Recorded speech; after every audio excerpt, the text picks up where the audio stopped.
And I wonder if you'd come with me to Genesis chapter 10 and to the story that we read there concerning the sons of Japheth in their distribution across the landmass after the flood of Noah. In Genesis chapter 10, we're told this in the first verse. It says, "Now these are the generations of the sons of Noah, Shem, Ham, and Japheth.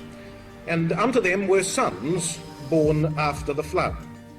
The sons of Japheth, Gomer, and Magog, and Madai, and Javan, and Tubal, and Meshech, and Tiras. The sons of Gomer, Ashkenaz, and Riphath, and Togarmah. And the sons of Javan, Elisha and Tarshish, Kittim, and Dodanim. By these were the isles of the Gentiles divided in their lands, every one after his tongue, after their families, in their nations." So here in the first stage of Genesis chapter 10, we have the first of the sons of Noah and his descendants enumerated, the sons of Japheth. Now the Japhethites, brothers and sisters, were the beginnings of the Indo-European races. And the Japhethites were known in history for their inventiveness and particularly for their exploratory zeal. And I wanted us to take up the words of the second verse when it says that the sons of Japheth were Gomer and Magog, because here are the two oldest sons. So now, where did these two sons go or travel? We're told by Josephus, who says that Japheth, the son of Noah, had 7 sons, who, beginning at the mountains Taurus and Amanus, proceeded along Asia as far as the river Tanai, which is the river Don, and along Europe to Cadiz, which is just beyond the Straits of Gibraltar. Gomer, he says, founded those whom the Greeks now call Galatai, but who were then called Gomerites, whereas Magog founded the Magogites, who were by the Greeks called the Scythians.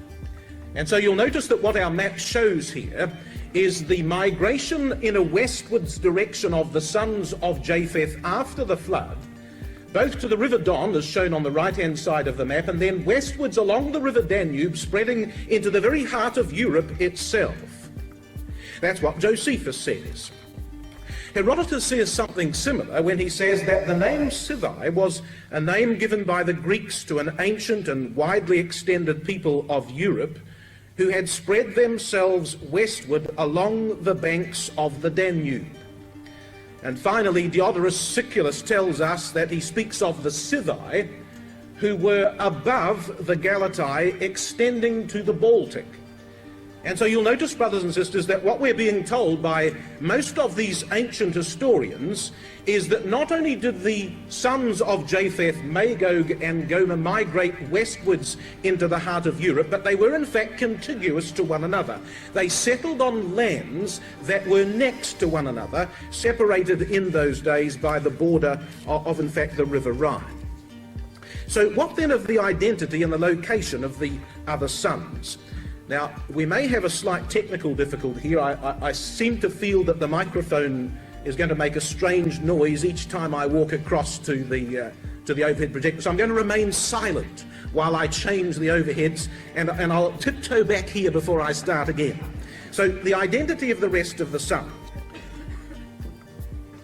So now here we have all of the family of the sons of Japheth as they're enumerated for us in Genesis chapter 10 and verse 2.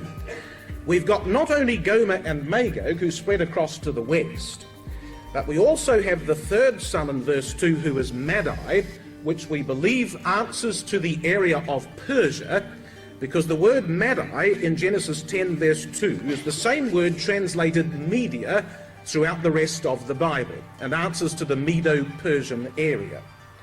Javan relates to the area of Greece, and the word Ionia, of course, has come from the word Javan. Tubal and Meshech, we know, relate to the northern section of the Muscovite and the Tobolsky, and I think, by the way, despite the fact that those words have been debated, that there is very good evidence in favour of those being the northern tribes of Europe. And finally, Tiras, which is the ancient word for Thracia, which today we would say answers to the region of Bulgaria and Romania, extending up into the area of the Crimea around the borders of the Black Sea. So in brief, brothers and sisters, what would we learn from the settlement and the dispersion of the sons of Japheth in Genesis chapter 10? Well, it's simply this, that the Japhethites, the sons of Japheth, populated the European landmass. These are the European tribes. They settled in the European continent. And now I'd like you to come to Daniel chapter 7. Now, brothers and sisters, we remember how that in Daniel chapter 7 we have the enumeration of the 4 great beasts of Daniel and of Daniel's vision. And we're told that these 4 beasts in Daniel chapter 7 and verse 3, that 4 great beasts came up from the sea, diverse one from the other. And we've always assumed from that, and I think rightly so, that all of the beasts, therefore, of Daniel 7 are in some way related to the sea area of the Mediterranean. That part of their land territory was associated with the Mediterranean Sea. And we know what the 4 beasts are. We know that the beast of the lion is the power of Babylon. We know that the beast that follows of the bear is the power of Persia. We know that the leopard is the power of Grecia, and we know that the 4th and terrible and dreadful beast is the power of Rome. Now, what's interesting, though, about the 4th beast, brothers and sisters, well, let me just go through that. So this is our standard interpretation, is it not, of Daniel chapter 2 and Daniel chapter 7. That the 4 beasts of Daniel 7 answer to the 4 stages of the image of Daniel chapter 2. Now, the interesting thing about the 4th beast, the beast of Rome, there are 2 things that I think that we ought to note about it. The first is that it continues until the time of the end. Just notice what it says, by the way, in Daniel 7, verse 17.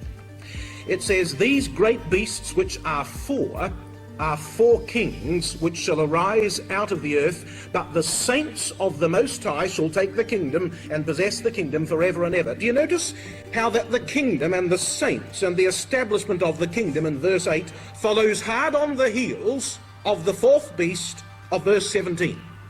There's no 5th beast, brothers and sisters. There never was, there never has been, there never shall be, says Daniel chapter 7, verses 17 and 18. There are 4 beasts followed by the kingdom. So the Roman beast continues until the time of the end. That's the first important point for us to remember. And the second one is this, did you realize, brothers and sisters, that the 4th beast is European? Now, I'm just going to show you the location of the beasts.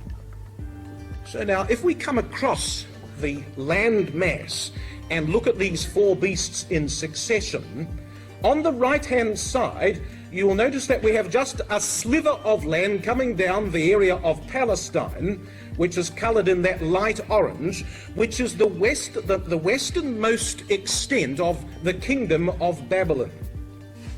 When we come to the Medo-Persian Empire, you'll notice that the green takes us a little further across through the area of Asia Minor, as it was called, and across the Bosphorus into the landmass of Europe, but only to a very small degree.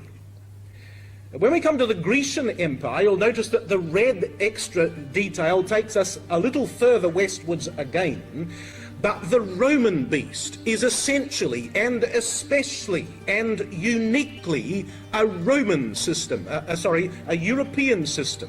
It's spread across the land map of Europe itself.